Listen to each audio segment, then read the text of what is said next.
menyusun cerita praktik baik atau best practice menggunakan metode STAR, situasi, tantangan, aksi, refleksi, hasil, dan dampak.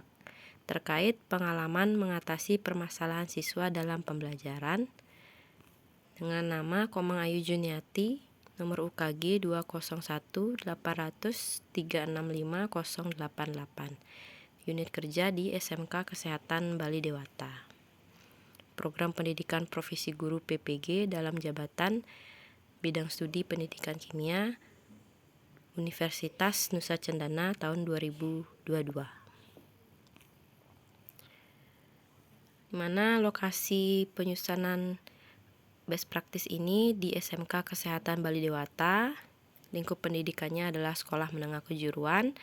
Tujuan yang ingin dicapai adalah meningkatkan motivasi belajar peserta didik menggunakan model pembelajaran Problem Based Learning atau PBL. Penulis Komang Ayu Juniati SPD, tanggal 6 Desember 2022. Situasinya, kondisi yang menjadi latar belakang masalah, mengapa praktik ini untuk dibagikan dan apa yang menjadi peran dan tanggung jawab Anda dalam praktik ini. Untuk latar belakang masalah, yaitu yang pertama motivasi belajar siswa pada pelajaran kimia masih rendah. Yang kedua, guru kurang mengembangkan metode pembelajaran yang menarik. Yang ketiga, guru kurang inovatif dalam mengajar. Untuk praktik pembelajaran inovatif menggunakan model problem-based learning, ini penting untuk dibagikan sebagai upaya perbaikan untuk mengatasi masalah yang dihadapi dalam proses kegiatan belajar mengajar di kelas, karena model pembelajaran PBL ini sangat bermanfaat pada proses kegiatan belajar mengajar, yaitu membantu peserta didik untuk berinisiatif dan tanggung jawab dalam pembelajaran sendiri. Yang kedua, pembelajaran berpusat pada peserta didik. Yang ketiga, peserta didik menjadi termotivasi dan antusias dalam mengikuti proses pembelajaran karena model PBL merupakan salah satu pembelajaran inovatif yang menarik. Kemudian yang keempat, peserta didik dapat lebih memahami isi pelajaran maupun menguasai materi yang diberikan karena pemecahan masalah mereka temukan sendiri sehingga lebih mudah dalam mengingat materi esensial yang sedang dipelajari.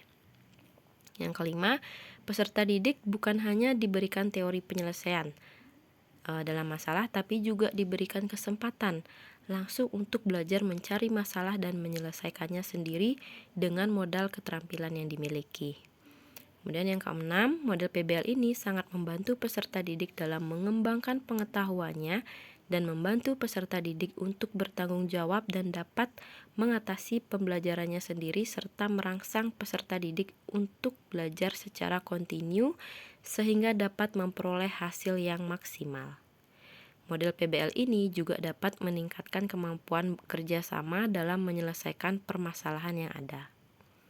Peran dan tanggung jawab saya dalam praktik pembelajaran ini adalah sebagai fasilitator dalam pelaksanaan pembelajaran, mendorong peserta didik berdiskusi dan memecahkan masalah, serta bertanggung jawab dalam mendesain pembelajaran yang kreatif, inovatif, menantang, dan menyenangkan menggunakan model, metode, dan media pembelajaran yang tepat dan inovatif, sehingga pembelajaran yang dilakukan harus student oriented, bukan teacher center, supaya tujuan pembelajaran tercapai dan bisa meningkatkan motivasi belajar peserta didik dengan dilihat dari meningkatnya hasil belajar peserta didik dan juga respon yang baik dari peserta didik pada saat refleksi di akhir pembelajaran.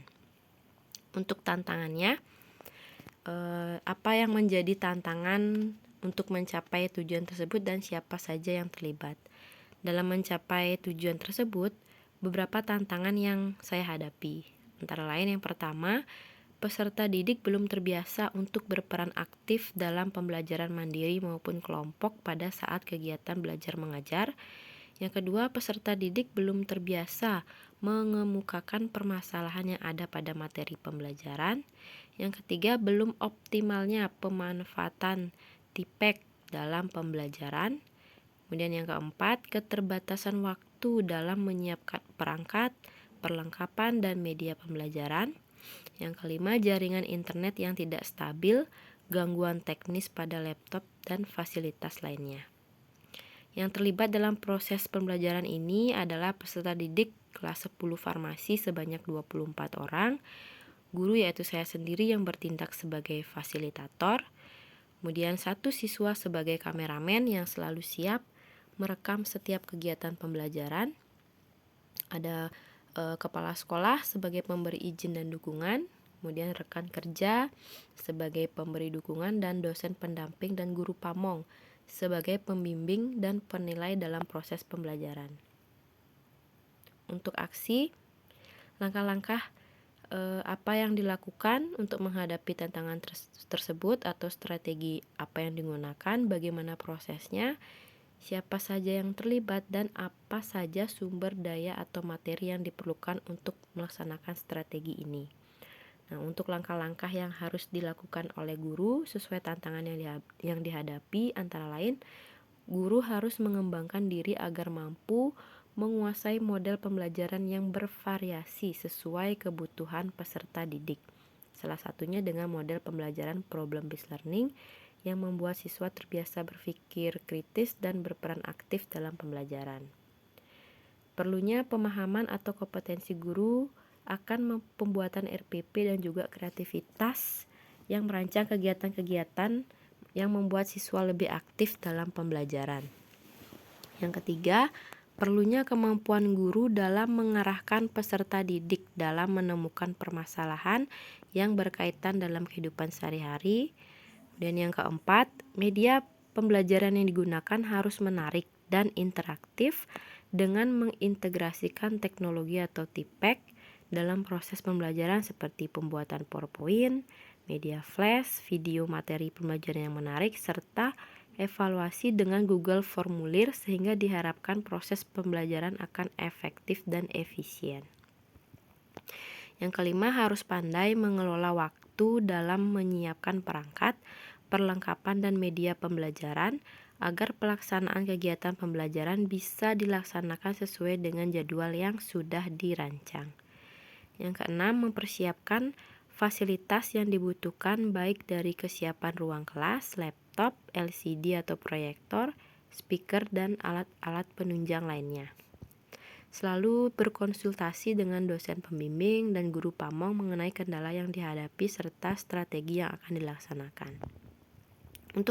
Untuk strategi yang digunakan yaitu menyiapkan model pembelajaran yang inovatif seperti menggunakan model pembelajaran PBL yang dituangkan dalam perangkat pembelajaran yaitu RPP, media pembelajaran yang dengan menggunakan pemanfaatan TIPEC seperti PowerPoint, Google Form, video pembelajaran, kemudian bahan ajar yang menarik, LKPD yang sistematik dan menarik, dan instrumen penilaian yang tepat sehingga peserta didik lebih tertarik dan bersemangat untuk mengikuti pembelajaran di kelas. Selain itu, juga memastikan kesiapan peserta didik dalam proses pembelajaran sampai membimbing kegiatan evaluasi. Siapa saja yang terlibat dalam kegiatan ini? Yang pertama ada dosen pembimbing, ada guru pamong, peserta didik, kepala sekolah, rekan kerja di sekolah. Untuk sumber daya yang diperlukan dalam melaksanakan strategi adalah buku panduan materi, bahan ajar LKPD, jaringan internet, laptop, printer, LCD, HP, tripod, kabel listrik, speaker, platform penunjang KBM seperti PowerPoint, Filmora, YouTube, dan Flash. Refleksi hasil dan dampak. Bagaimana dampak dari aksi dari langkah-langkah yang dilakukan? Apakah hasilnya efektif atau tidak efektif dan mengapa? Bagaimana respon orang lain terkait dengan strategi yang dilakukan? Apa yang menjadi faktor keberhasilan atau ketidakberhasilan dari strategi yang digunakan? Dan apa pembelajaran dari keseluruhan proses tersebut? Nah, untuk dampak dari aksi dan langkah-langkah yang dilakukan dapat dilihat dari yang pertama, penggunaan media yang menarik, interaktif, dan berbasis teknologi atau TIPEC ini sangat membantu memotivasi peserta didik dalam menganalisis ikatan kimia, dibuktikan dengan hasil evaluasi pembelajaran siswa yang memenuhi KKM. Yang kedua, pemilihan model pembelajaran problem-based learning yang berpusat pada peserta didik sangat meningkatkan motivasi dan keaktifan peserta didik saat proses pembelajaran. karena mereka terlibat langsung dalam diskusi, tanya jawab, dan mencari solusi sendiri. Yang ketiga, model pembelajaran problem-based learning membiasakan peserta didik bekerja secara berkelompok untuk mencari solusi dari permasalahan yang dihadapi. Yang keempat, penerapan model pembelajaran problem-based learning ini sangat mengedukasi peserta didik, meningkatkan pemahaman peserta didik pada materi kimia yang bersifat abstrak, serta membuat peserta didik memahami bahwa ikatan kimia sangat dekat dengan kehidupan kita sehari-hari. Untuk hasilnya sangat efektif karena peserta didik sangat antusias dan bersemangat saat proses pembelajaran berlangsung. Mulai dari pendahuluan hingga proses pembelajaran selesai, peserta didik juga sangat senang menggunakan media flash saat menjawab LKPD karena dengan media tersebut, peserta didik dapat melihat bentuk ikatan kimia yang sifatnya abstrak.